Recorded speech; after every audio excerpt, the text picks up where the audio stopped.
Just be, where do we expect this to be heading? Because we are always looking at the Fed, but we don't look at how the government allocates its funds. We are all looking at the Fed, but we don't look how the government is likely to be pitching about the US debt. We are always looking at the Fed, but we don't look at how the Fed, at how the government is likely to stop the overspending. I just realized that the Fed can just come up and inject liquidity without noticing, or without keeping it into the data one or the other, without you noticing that there's kind of a stimulus that's taking place. The Fed has a number of items or procedures it names around. It has another procedure, like I would name to as the SRF. Let me explain. The SRF stands for standing repo facility. In simple terms, it's kind of a liquidity or becoming the last main lender of money in one or the other to institutes or primarily dealers in one or the other. This is one way, let's say, even if either you are doing quantitative easing or quantitative tightening, such institutes can borrow money through the Fed. And this kind of it's in what's called a toolkit where it can borrow in short term.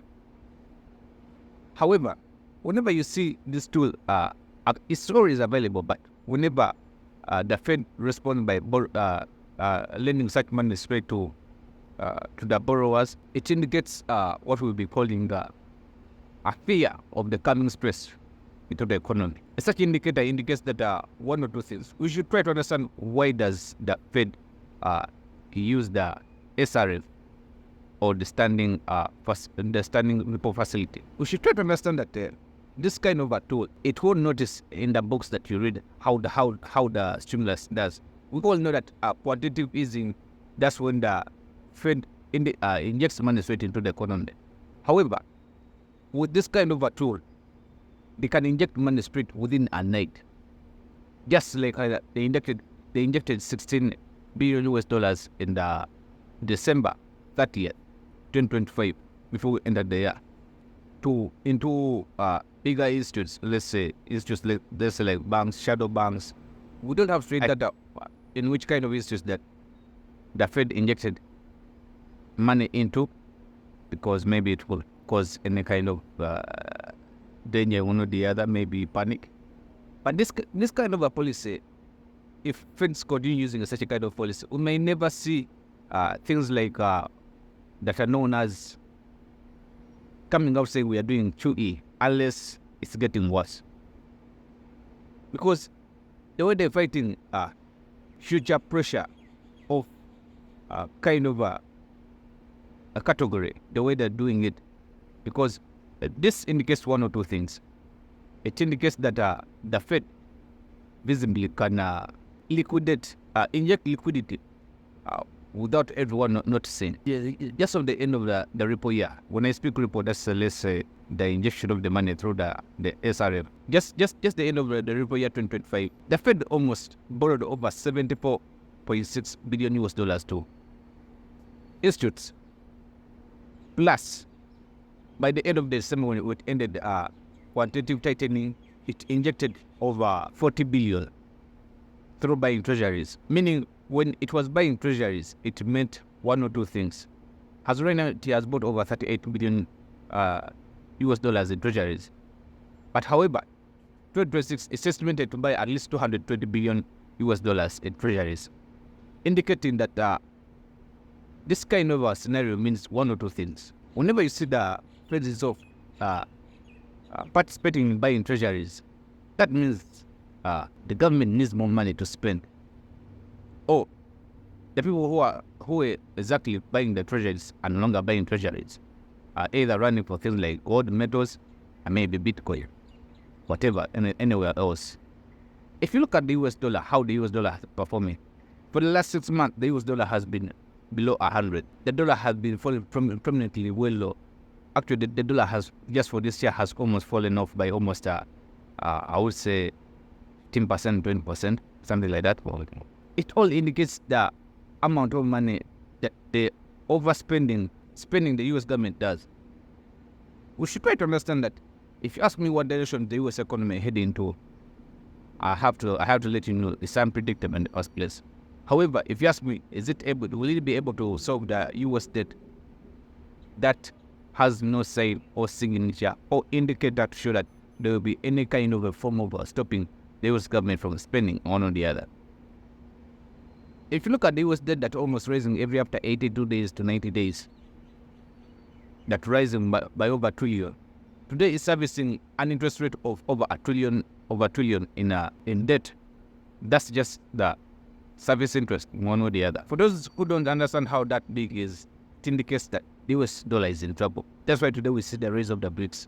That's why you see today countries are kind of trying their level best to run off the dollar. We might say China is fighting the US, but if you look at it in the other hand, in the other way around, I mean, they are trying to find their level best because the US dollar cannot stop printing, because they know they can export inflation to the rest of the countries. These countries are highly done facing the inflation that US is exporting mostly to the rest of the economy. Today, global liquidity is at stake high. We are expecting the Fed to be injecting more money by the end of 2026. That's almost around $220 billion US dollars. With global liquidity being at higher levels, when global liquidity being at such high level, that means there's slow growth. There's what they call borrow me so that my business works. Borrow me. There's that need for cash. When you look at the global liquidity acting same way, just look at unemployment rate. Just look at the chest of unemployment rates. Those are way high. If you look at what state the economy is looking in right now and how the global economy looks like in one or the other, it's all fighting for liquidity. The rising unemployment. This shows, these are all indicators of a stagnant kind of economy. The forgot how to grow economy. If you ask me what levels would the inflation be this year, I won't be surprised if they go up by 4% or 5% to 6%. The levels of inflation in the US. If you ask me, where do we expect this to be heading? Because we are always looking at the Fed, but we don't look at how the government allocates its funds. We are all looking at the Fed, but we don't look how the government is likely to be pitching about the US debt. We are always looking at the Fed, but we don't look at how the government is likely to stop the overspending. Trust me, there's no politicians really to be reasoning about this, or to be thinking about, or to be any such kind of critical conditions. They are not ready to allocate themselves into such kind of situations, because either Republicans or Democrats or independents, trust me, we are human beings. We want to spend, and we care about really having a better life. But a better life in debt, that's something else. The way you see today, you just had an attack in Venezuela for oil, whatever. I mean, a capture of the president posed today in the court. When you look at all this, all is just running for oil. I mean, maybe that's another story for another, but we should try to understand one or the other that the Fed taking such a route means one of two things. It means that there's a slow growth in the economy. There's a fear of stress in liquidity, because liquidity itself is really growing. There's a pressure growing up, like in need of liquidity, one or the other. Otherwise, thank you for watching. See you in the next.